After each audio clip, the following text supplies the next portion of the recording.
बिस्मिल्लाहिर्रहमानिर्रहीम। अस्सलामु अलैकुम। My self Faizan Ali and I am your biology teacher. Last time बच्चे हम डिस्कस किया था ब्रोंकाई, और उसके बाद जो नेक्स्ट आपका एयर पैसेजवे का पार्ट आ जाता है वो है ब्रांकियोल्स। अब ये ब्रांकियोल्स क्या होते हैं? हम कहते हैं bronchi are divide and redivide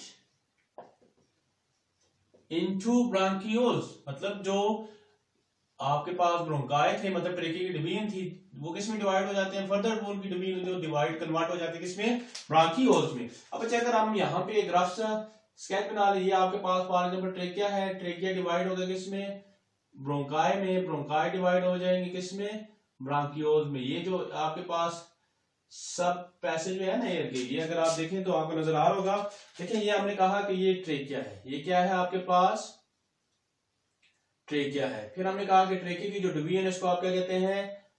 bronchi है। फिर हमने कहा कि ब्रोंकाई इधर डिवाइड हुआ, इधर डिवाइड हुआ, मतलब आप ये कह सकते हैं ये आगे फर्दर सब ब्रांचेस में डिवाइड होता जा रहा है ना। तो ये जो सब ब्रांचेस में ट्रेकिया डिवाइड होता है इसको आप क्या कहते हैं? ब्रांकियोल्स कहते हैं। इसको आप क्या कहते हैं? ब्रांकियोल्स कहते हैं। ठीक हो गया। अब इसके बाद अगर हम इसकी डायमीटर की बात करें तो हम कहते हैं ब्रांकियोल्स आर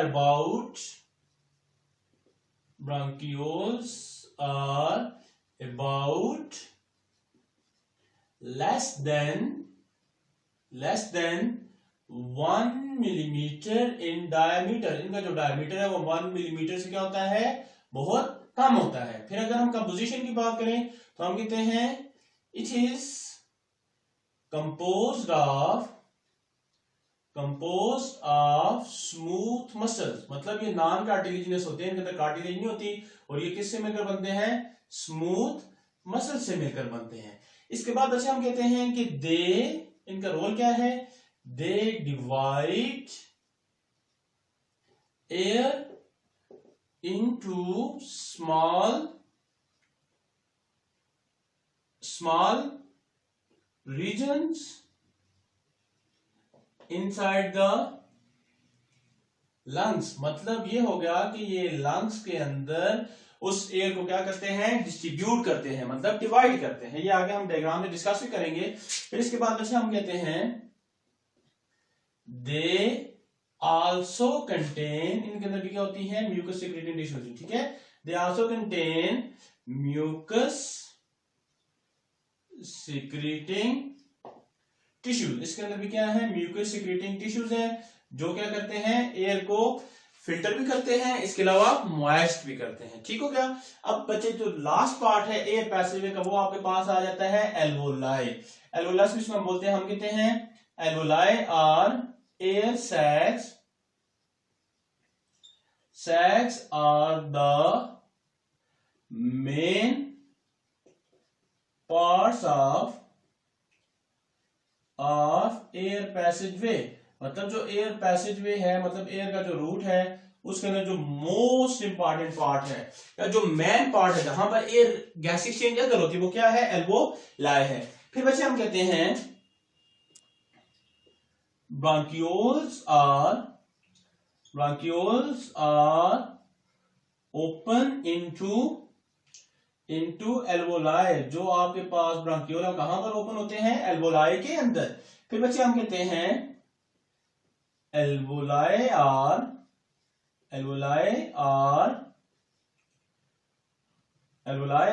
ग्रेप्स लाइक। जिस तरह गुरों का गुच्छा नहीं होता उस तरह की स्ट्रक्चर होती है। अच्छा, grapes like structure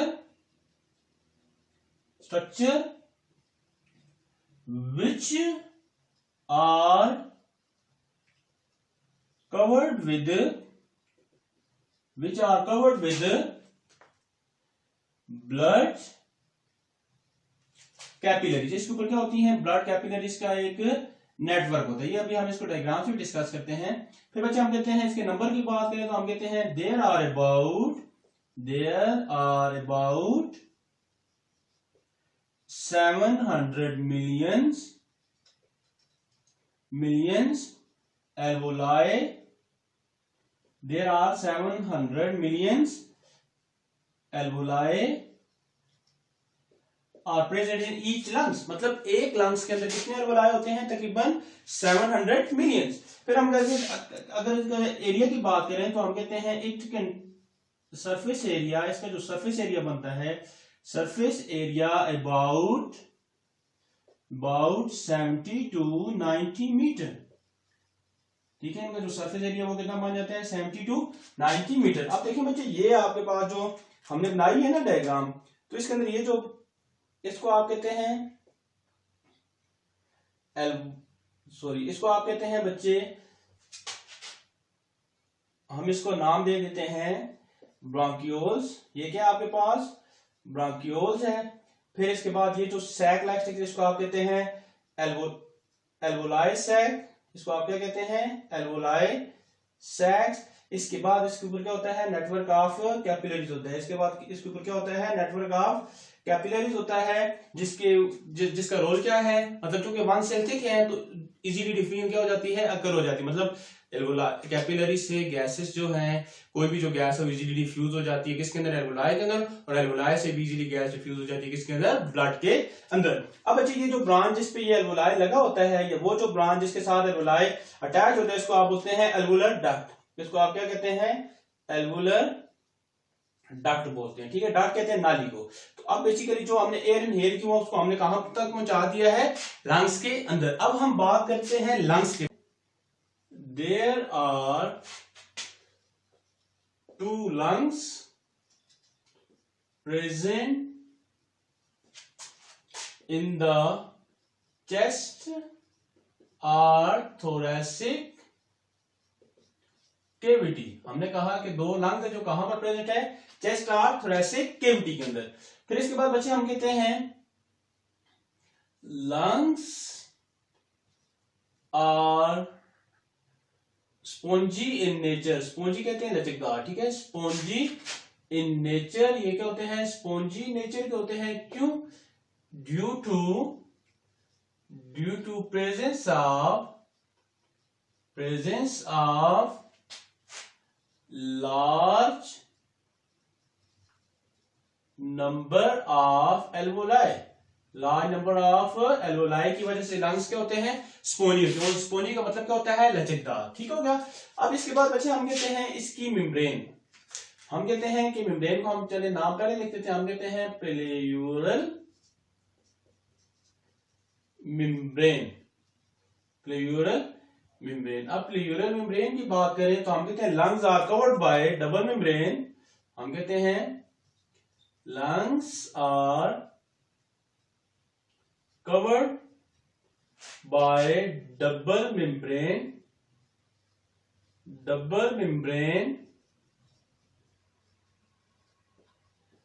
which is called pleural membrane, जिसको हम क्या कहते हैं, pleural membrane कहते हैं। फिर हम कहते हैं inside the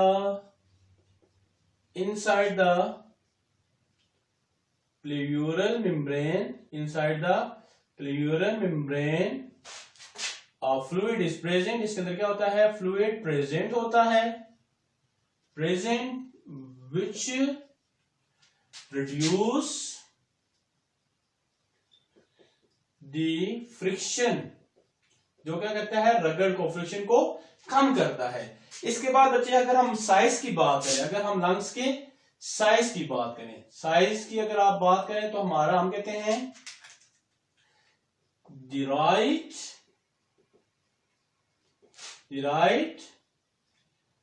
lung is larger than left। Right जो है ये क्या होता है, लार्जर होता है, किससे, लेफ्ट से, due to presence of heart in left lungs। मतलब जो हमारा जो बेसिकली हार्ट होता है ना, वो किस साइड पे होता है, लेफ्ट साइड के अंदर, लेकिन इन दोनों लंग्स के दरमियान होता है, ठीक है। अभी हम उस डायग्राम से भी इसको डिस्कस करते हैं। फिर आप बच्चे इसके बाद हम कहते हैं सर्कुलेशन ऑफ ब्लड। अगर हम सर्कुलेशन ऑफ ब्लड की बात करें तो हम कहते हैं the circulation of blood occur through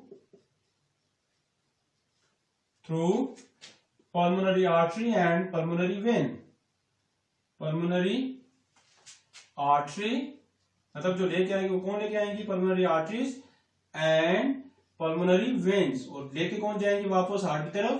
pulmonary veins. अगर आपको याद हो तो आपने 9th के अंदर ये पढ़ा था कि all arteries carried oxygenated blood except pulmonary artery, और all veins carry deoxygenated blood except pulmonary veins. मतलब जितनी भी वेन्स है वो डीऑक्सीजनेटेड ब्लड की ट्रांसपोर्ट करती हैं एक्सेप्ट किसके? पल्मोनरी वेन्स के, और जितनी भी आर्टरी ऑक्सीजनेटेड ब्लड की ट्रांसपोर्ट करती है एक्सेप्ट किसके? पल्मोनरी आर्टरीज की। क्यों? कि इन दोनों के अंदर जो लंग्स ऑक्सीजन लेके जाती है हार्ट तक वो कौन लेके जाएगी? पल्मोनरी वेन्स, उसके अंदर ऑक्सीजनेटेड ब्लड होगा, और जो हमारे हार्ट से राइट आर्टरियम राइट वेंट्रिकल से ब्लड लेके आएगी हमारे लंग्स तक डीऑक्सीजनेटेड ब्लड, तो वो किसके थ्रू आएगा? Pulmonary artery. तो इस वजह से इनके दोनों के जो फंक्शन होते हैं ये ऑपोजिट है, बाकी सारों के एक जैसे होते हैं। अच्छा, अब बच्चे ध्यान से इस डायग्राम को थोड़ा सा डिस्कस कर लेते हैं। अब देखिए ये जो चीज है ये डायग्राम में ग्राफ से बनी हुई है, तो ये आपके पास क्या है? ट्रेकिया है। ये आपके पास क्या है? ट्रेकिया है। फिर वैसे हमने कहा था कि जो डिवीजन ऑफ ट्रेकिया है उसको आप क्या कहते हैं? ब्रोंकाई कहते हैं। डिवीजन ऑफ ट्रेकिया को हम क्या कहते हैं? ब्रोंकाई कहते हैं। फिर हमने कहा कि ये जो फर्दर जब ये ब्रोंकाई लंग्स के अंदर जाके टूटते हैं तो इसको आपने, सॉरी टूटना कह रहा हूं, जब ये डिवाइड होते हैं तो इसको हम क्या कह देते हैं? ब्रांकियोल्स। फिर ब्रांकियोल्स के बाद हमने कहा कि यहां से ये जो हमारे ब्रांकियोल्स है ये आगे किसमें ओपन हो जाते हैं? एयर सैक में। फाल्गम यहाँ पे मैं कहता हूँ ये फाल्गम ओपन हो गए किसमें? एयर सैक में। तो ये जो एयर सैक्स हैं इनको आप क्या कहते हैं? एल्वोलाई कहते हैं। इन एयर सैक्स को आप क्या कहते हैं? एल्वोलाई। तो हमारे लंग्स के अंदर मिलियंस ऑफ क्या होते हैं? 700 मिलियन प्लस एल्वोलाई पे होते हैं एक लंग्स के अंदर। फिर बच्चे यहाँ भी देखिए ना, लेफ्ट वाले को थोड़ा सा मैंने टेढ़ा करके बनाया, नहीं जो टेढ़े वाले पोर्शन है ना इसको आप कहते हैं कार्डियक नाच। इसको हम क्या कहते हैं? कार्डियक नाच। कार्डियक नाच मतलब वो जगह जहां पर हार्ट क्या होता है? प्रेजेंट होता है। ठीक है। अब इसके बाद ये जो नीचे एक स्टेज है स्ट्रक्चर बनी हुई है ना, इसको आप कहते हैं डायाफ्राम। इसको आप क्या कहते हैं? डायाफ्राम। अब डायाफ्राम का अपना एक फंक्शन है, उसको हम मिलाकर वीडियो में डिस्कस करेंगे। अब यहाँ पर इसके अलावा देखिए मैंने आपको बताया था ना, लंग्स जो है ये उसके ऊपर एक मेम्ब्रेन है, इस डबल मेम्ब्रेन। इस मेम्ब्रेन का नाम हमने क्या पढ़ा था? प्लेयूरल मेम्ब्रेन। ये जो प्लेयूरल मेम्ब्रेन है ना, बेसिकली इसका काम क्या है कि ये लंग्स को ओवर कंट्रैक्ट होने से क्या करती है? रोकती है। लंग्स को क्या करती है? ओवर कंट्रैक्ट होने से रोकती है। ठीक हो गया। तो अब बच्चे ये आपके पास किसके बारे में था? लंग के बारे में। और यहाँ पर आपका ये जो ह्यूमन रेस्पिरेटरी सिस्टम है ये क्या हो जाता है? खत्म हो जाता है। ठीक है। एक दफे सारे को रिवाइज कर लेते हैं। देखिए हमने पहले बात की ब्रांकियोल्स की, तो हमने कहा जो लंग हमारे जो ट्रेकिया है, ट्रेकिया डिवाइड हो जाता है किसमें? ब्रोंकाई में। ब्रोंकाई डिवाइड हो जाती है किसमें? ब्रांकियोल्स में। फिर हमने कहा कि ये स्मॉल सब एयर पैसेज वे है। फिर उसके बाद हमने कहा कि ये इसकी जो नेचर है वो कैसी है? ये हमने कहा नॉन कार्टिलेजिनस है या स्मूथ मसल से मिलकर बने होते हैं। फिर हमने कहा कि ये लंग्स के अंदर डिफरेंट कंपार्टमेंट्स में क्या हो जाते हैं? डिवाइड हो जाते हैं। ठीक हो गया। फिर हमने कहा कि इनके अंदर भी म्यूकस सेक्रेटरी टिश्यू है जो एयर को फिल्टर भी करती है और मॉइस्ट भी करती है। फिर हमने बात की एल्वोलाई की, तो हमने कहा एयर सैक्स हैं, मेन पार्ट होते हैं एयर पैसेजवे का। फिर इसके बाद हमने कहा कि ये किस में ओपन होते हैं?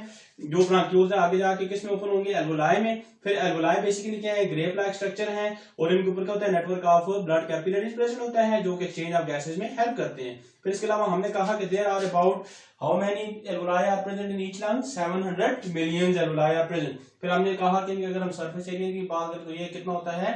700 to 90 मीटर। फिर हमने बच्चे लंग्स की बात की, तो हमने कहा जो लंग्स है ये क्या है? चेस्ट कैविटी में प्रेजेंट होते हैं, और कितने होते हैं? 2 होते हैं। सही हो गया। स्पॉन्जी नेचर है। स्पॉन्जी मैंने आपको बताया था लचकदार। किस वजह से होते हैं? Due to presence of millions of alveoli की वजह से ये स्पॉन्जी नेचर है। फिर हमने कहा कि लंग जो है हमारा डबल मेम्ब्रेन, इसके ऊपर डबल मेम्ब्रेन होती है, और इस मेम्ब्रेन का हमने क्या नाम पढ़ा था? इस मेम्ब्रेन को हमने नाम दिया था प्लेयूरल मेम्ब्रेन। इस मेम्ब्रेन को हमने क्या नाम दिया था? प्लेयूरल मेम्ब्रेन। अब इसके अंदर जो फ्लूइड है ना उसको भी प्लेयूरल फ्लूइड कहते हैं। ठीक है। अब बच्चे इसके बाद हमने कहा जो हमारे लंग्स हैं इनका जो साइज है वो भी डिफरेंट है। राइट वाला बड़ा है, लेफ्ट वाला क्या है? छोटा है। अब जब आप हायर क्लास में जाएंगे ना तो आप ये चीज पढ़ेंगे कि जो राइट वाला है इसके 3 लोब है, मतलब 1 2 3, मतलब 3 कंपार्टमेंट है, जबकि लेफ्ट का क्या है? 1 एंड ओनली 2 लोब होते हैं। ठीक हो गया। अब इसके बाद बच्चे वो चीज हमने इसलिए नहीं पढ़ी क्योंकि आपके कोर्स में नहीं है। जब आप हायर क्लास में जाएंगे वो सेकंड ईयर में उधर जाके आप पढ़ेंगे।